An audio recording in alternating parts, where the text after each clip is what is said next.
Comment faire pour financer son projet? La question qui revient très souvent, ou du moins l'une des difficultés que je remarque beaucoup auprès des jeunes entrepreneurs, c'est celle du financement. Ayant moi-même rencontré cette problématique quand je me lançais, je me propose de partager avec toi dans cette vidéo les 3 meilleurs moyens, les 3 meilleures méthodes qui existent d'après moi pour financer un projet quand on démarre. Quand on est déjà un peu plus ancien dans l'entrepreneuriat, on a d'autres moyens d'aller trouver un financement. Je vous donnerai d'ailleurs en bonus comment faire pour obtenir un financement bancaire pour ceux qui veulent passer par la banque. Mais les 3 premières méthodes que je vais vous proposer ici ne demandent pas du tout d'aller auprès d'une banque. Et ça, c'est une bonne nouvelle.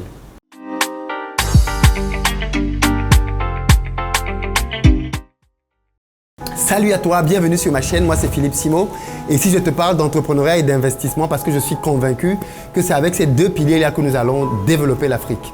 Si toi aussi tu veux faire partie de cette belle aventure, je t'invite à faire 2 choses. La première, abonne-toi à cette chaîne, active la cloche des notifications.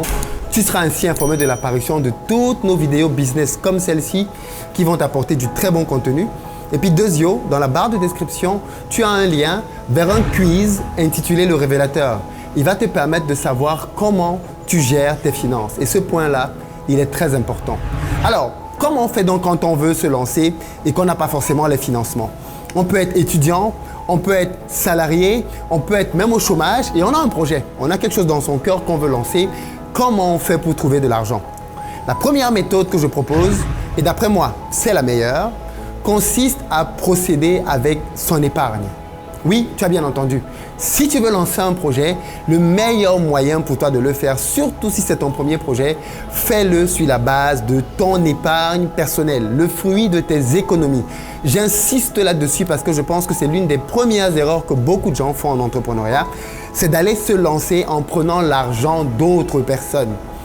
Quand vous vous lancez dans l'entrepreneuriat, c'est tellement difficile parfois, c'est tellement stressant pour certains, c'est tellement énergivore, vous êtes concentré pour faire que votre bébé marche, que ce serait vraiment dommage qu'en plus de toute cette pression due à l'activité, vous vous rajoutiez une pression à cause d'un crédit que vous avez pris. Vous voyez ce que je veux dire? C'est important que quand vous vous lanciez avec vos moyens personnels. Qu'est-ce que je veux donc dire par là? Je veux dire que toi qui es étudiant, par exemple, qui veut te lancer, trouve un job étudiant. Toi qui es aujourd'hui salarié et qui veut te lancer, trouve le moyen de pouvoir épargner. Toi qui aujourd'hui veux te lancer et qui est au chômage, trouve-toi un job. C'est la base, c'est la première étape.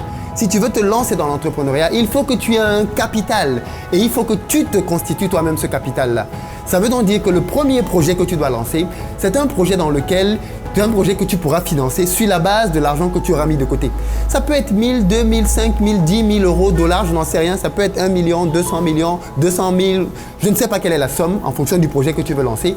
Mais il faut que tu puisses toi-même, avec le fruit de ton travail, de ta transpiration, mettre cet argent de côté-là. Pourquoi?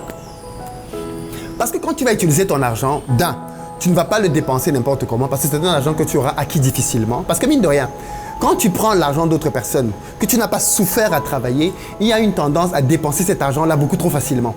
Or, quand c'est un argent que tu as souffert pour obtenir, tu réfléchis à 2 fois, 3 fois, 5 fois avant de faire une dépense. La deuxième chose, c'est que pour pouvoir réussir à épargner, en réalité, tu vas devoir apprendre à gérer tes finances. Or, l'une des grosses erreurs dans laquelle je vois beaucoup de jeunes entrepreneurs aussi tomber, c'est de mal gérer l'argent de l'entreprise. Beaucoup de gens confondent encore caisse personnelle et caisse de la société. Donc du coup, vous avez des entrepreneurs qui font du business. Dès que l'argent rentre, ils ne savent pas que c'est l'argent de la société et ils l'utilisent pour ses besoins personnels. Or, si vous avez appris à épargner au point de mettre de côté suffisamment d'argent pour lancer votre projet, en réalité, vous avez démontré par là que vous avez les bases de la gestion financière personnelle. Parce que je le répéterai toujours sur cette chaîne, quiconque ne sait pas gérer ses finances personnelles ne saura pas gérer les finances d'une entreprise. Donc, si tu veux bien gérer les finances de ton entreprise, commence par bien gérer tes finances personnelles. Et pour ça, donc, soumets-toi à l'exercice de l'épargne. Je vais vous prendre mon cas de figure par exemple. Je lance aujourd'hui beaucoup de business dans beaucoup de secteurs. Mais ce qu'il faut bien comprendre, c'est que ces business-là, je les finance à titre personnel. Je ne prends pas de crédit pour le moment. Pourquoi? Pour la même raison que j'ai dit au début de cette vidéo. Je ne veux pas aller miser l'argent des gens dans quelque chose dont je n'ai pas encore l'expertise. Donc ce que je fais, c'est que je prends mon argent, c'est toujours ce que j'ai fait dans tous les domaines. Je prends mon argent, je le teste, je lance un business, je vois qu'il commence à marcher. Et une fois qu'il commence à marcher, je vais maintenant chercher les financements pour l'amener beaucoup plus loin. Donc par exemple, tout ce qui est à la ferme aujourd'hui, financement personnel.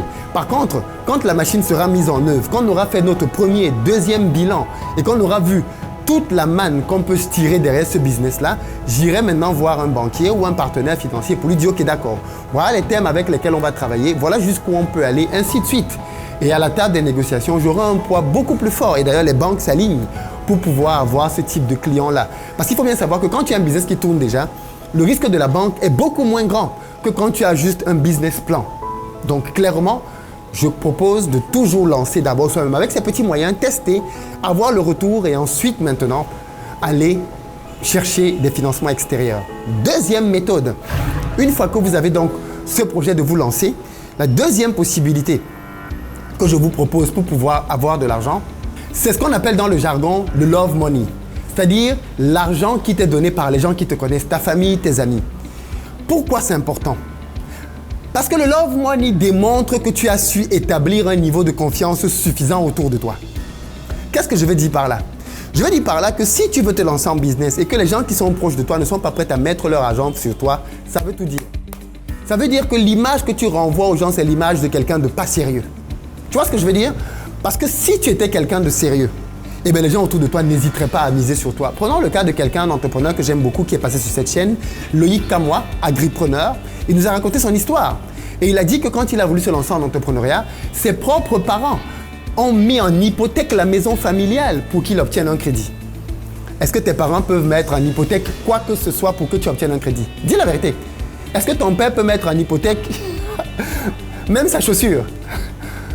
Le fait que des parents puissent mettre en hypothèque une maison familiale traduit un très haut niveau de confiance par rapport à cet enfant-là.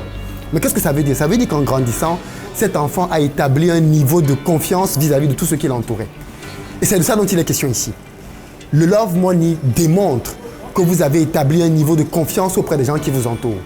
Donc en deuxième source, je vous propose donc d'aller chercher l'argent auprès des gens qui vous entourent. Et puis en troisième source, je vous propose des tontines. La tontine ne demande pas d'avoir une épargne. La tontine ne demande pas quoi que ce soit.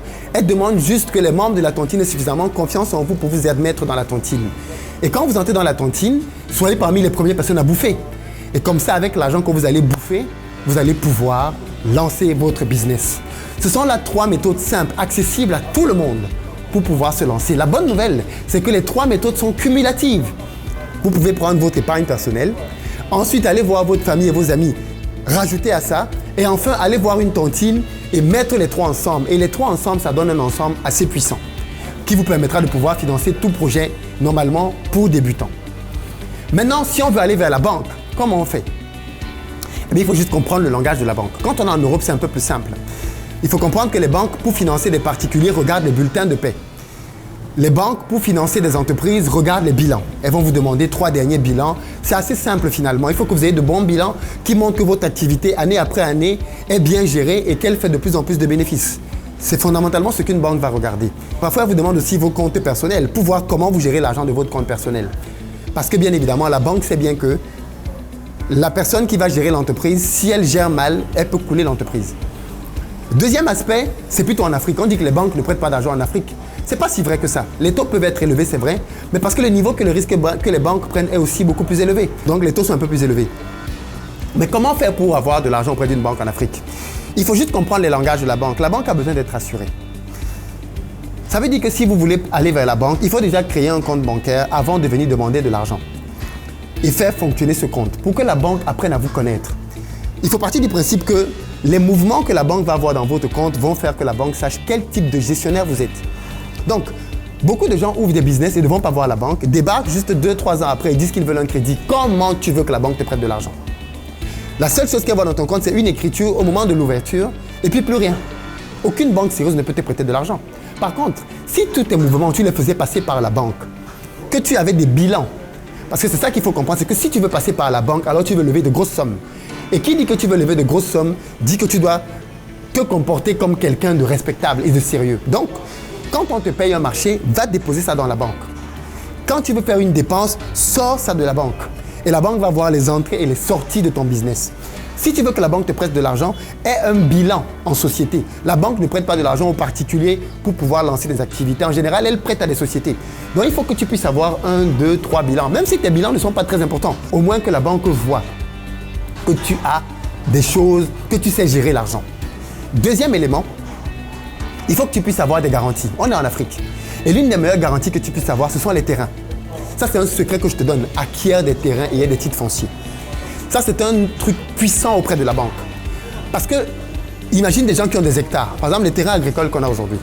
On est en processus pour les titrer. Vous imaginez, vous avez une quinzaine, 17 hectares titrés. Venez voir une banque, vous lui dites, j'ai 17 hectares. Ça fait 170 000 mètres carrés. La banque va prendre la valeur au mètre carré et va déterminer quelle est la valeur de ton terrain. En plus, s'il y a des constructions dessus, elle va déterminer quelle est la valeur de ton terrain avec les constructions.